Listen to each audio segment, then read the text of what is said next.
Hello, and welcome back to the online family program coming to you from the Sunshine Coast Health Center. My name is Sarah, and this is our final episode, episode 3, in a three-part series about matters of connection. So we've talked about isolation so far, and what you as a loved one of somebody that struggles with addiction issues can do. We've also talked about the importance of connection. And so today I wanted to talk about affection and early recovery.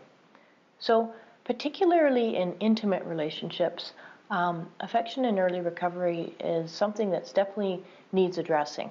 You know, with anything in intimate relationships or any close relationships, it's important to have open, honest communication. So that's the best approach. And so with that in mind, what we find sometimes is that, a wife or a girlfriend or a boyfriend or whoever might expect when their loved one comes home from treatment that they're going to be more affectionate. And this often is not the case.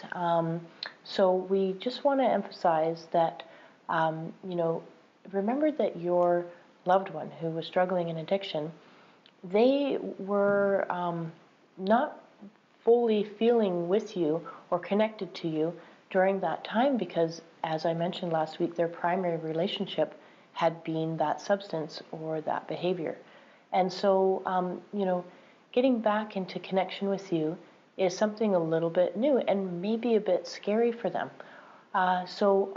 We really encourage you to just be empathic of that reality and try to communicate what you need and what you want, openly. And, they're not mind readers. Too bad, right?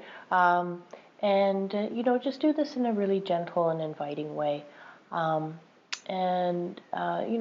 probably the best approach.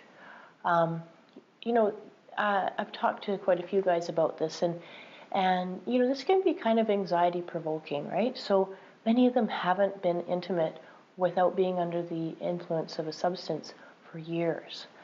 So you can imagine that they might feel self-conscious or even awkward. So just try to keep this in mind, and because the thing is conquering this concern in their recovery is a huge boost to their self-confidence. We encourage you to help them out. So I hope this series has been helpful and that you'll join us again next time.